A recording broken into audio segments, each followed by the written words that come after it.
Good morning class.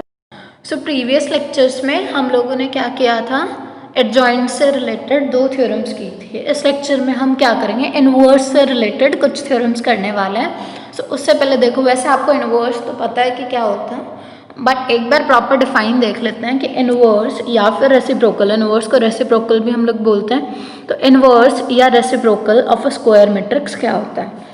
तो if A is a square matrix, पहली चीज ये इनवर्स जो निकल रहा है किसके लिए निकल रहा है, स्क्वायर मैट्रिक्स के लिए निकल रहा है, इसके अलावा और किसी मैट्रिक्स के लिए नहीं निकलेगा।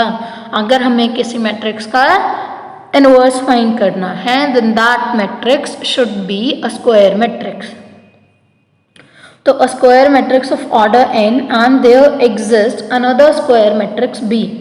ठीक है, कोई और स्क्वायर मैट्रिक्स B भी एग्जिस्ट करेगी of order n such that AB is equals to BN equals to IN and then A is said to be B is said to be the inverse of A। Inverse of every square matrix if exist is unique. ठीक है, ये क्या बोल रहे हैं कि अगर inverse exist करता है किसी स्क्वायर मैट्रिक्स का तो वो यूनिक होता है, मतलब एक ही इनवर्स निकलता है, चाहे किसी भी मेथड से निकालो। अगर किसी मैट्रिक्स का इनवर्स निकालोगे तो answer will be the same. ठीक है, दो मैट्रिक्स, मतलब ऐसा नहीं आ सकता कि A inverse equals to some B आया कोई मैट्रिक्स तो ए इनवर्स इक्वल्स टू कोई और सी आ जाए, दिस इज नॉट पॉसिबल। ये हमें प्रूफ करना है कि अगर ऐसा हुआ कि दो निकले then B and C will be the same. तो हम क्या कर रहे हैं, कोई स्क्वायर मैट्रिक्स ले लियो for order n, let if possible B and C be the two inverse of A. ठीक है, हम थ्योरम को उल्टा लेके चल रहे हैं कि अगर यूनिक ना हुआ, ठीक है, अगर पॉसिबल है तो हम लेट कर रहे हैं कि इसके दो इनवर्स एग्जिस्ट करते हैं। ठीक है, अगर पॉसिबल हुआ तो हमें अब क्या प्रूफ करना है, थ्योरम के अकॉर्डिंग ये तो यूनिक होता है, so that means we are required to prove कि B is equals to C होगा। ठीक है, तो इसके लिए हमने क्या किया, अब देखो B is inverse of A, inverse की डिफाइन लगा दी, तो A B is equals to B is equals to I n and also C is inverse of A, तो AC is equals to C is equals to IN। तो अब देखो दोनों ही IN के इक्वल हैं। ठीक है, तो दोनों सेम भी होंगे। अब उससे पहले देखो हम क्या फाइंड करेंगे, CAB फाइंड करेंगे। CAB हम क्यों फाइंड कर सकते हैं,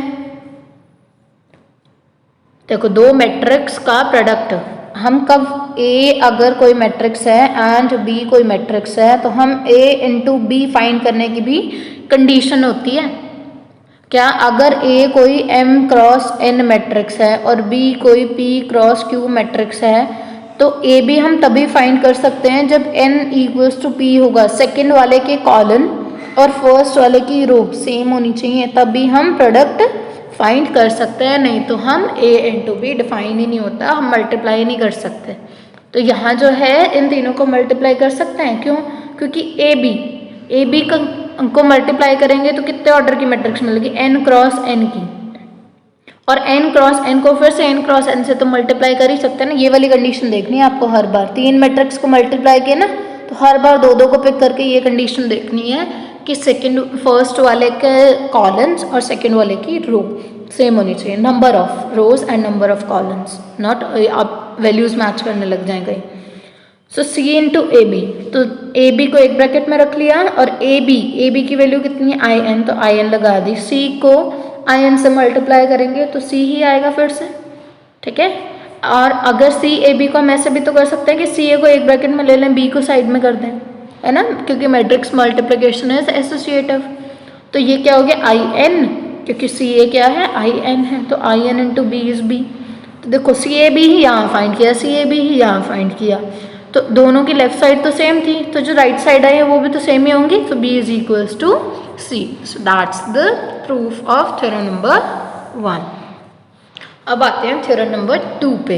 ये थ्योरम इंपॉर्टेंट थ्योरम है, इसको अच्छे से पढ़े एग्जाम पॉइंट ऑफ व्यू से भी और वैसे भी। ठीक है, the necessary and sufficient condition for a square matrix to be invertible. Invertible means जिसका इनवर्स एग्जिस्ट करे। ठीक है, मतलब किसी मैट्रिक्स का इनवर्स एग्जिस्ट करने की क्या कंडीशन है कि A इज नॉन सिंगुलर। अब मैट्रिक्सेस डिटर्मिनेंट के बेसिस पे दो टाइप की होती हैं, एक वो जिनका डिटर्मिनेंट 0 आता है और एक वो जिनका डिटर्मिनेंट नॉन ज़ीरो आता है। तो जिनके लिए डिटर्मिनेंट ज़ीरो आता है that are called singular matrices, और जिनका नॉन ज़ीरो आता है नॉन तो नॉन सिंगुलर।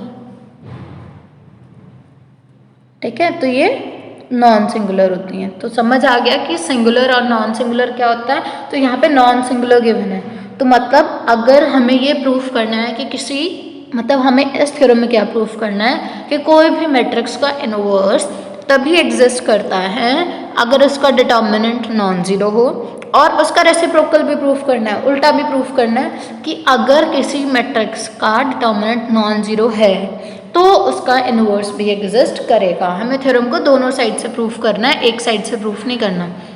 तो पहले हम लेके चलते हैं नेसेसरी कंडीशन, मीन्स हमें गिवन है कि A इज इनवर्टेबल, तो इनवर्टेबल गिवन है, so what we are going to prove, हम प्रूफ करेंगे रिक्वायर्ड टू प्रूव इज कि determinant of A is non zero. ठीक है, ये हम प्रूफ करने वाले हैं।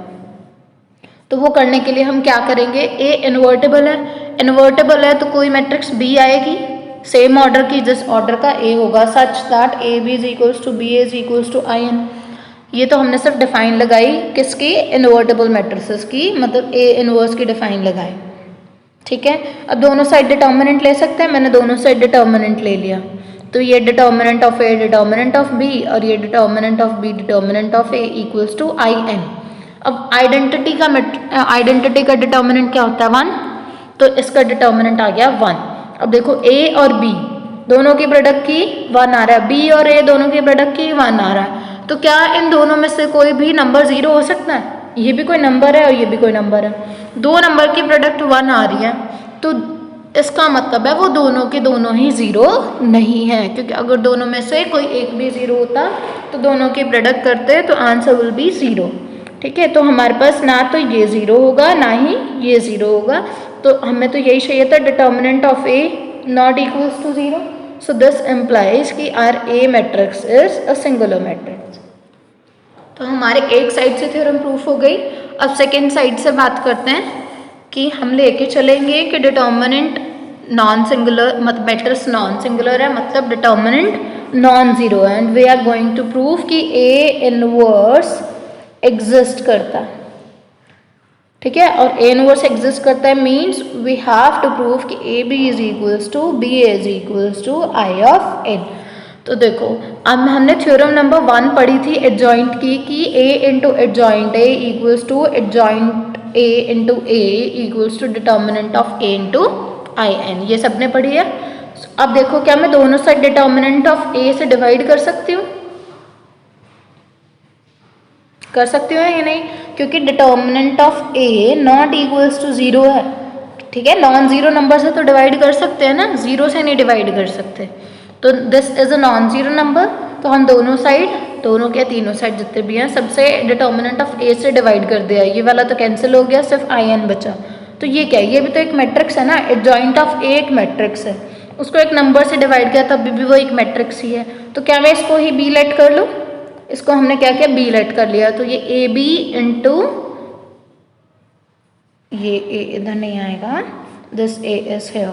ठीक है, AB into BA, sorry AB is equals to BA equals to identity where B is equals to adjoint of A divided by A। तब भी हम क्या कर, तो ये हमारे पास क्या आ गया, A इज इनवर्टेबल, क्योंकि ये इनवर्टेबल की डिफाइन है। तभी हम जब भी A इनवर्स फाइंड करते हैं तो हम A इनवर्स को कैसे फाइंड करते हैं, determinant of A into adjoint of A। तो ये डिफाइन यहीं से आई है हमारी, ऐसे ही हम एडजॉइंट के टर्म्स में इसको फाइंड करते हैं जो हमने क्वेश्चंस में किया था। ठीक है, so that's all for today. आज की क्लास में बस इतना ही, बाकी थ्योरम्स हम नेक्स्ट क्लास में करेंगे।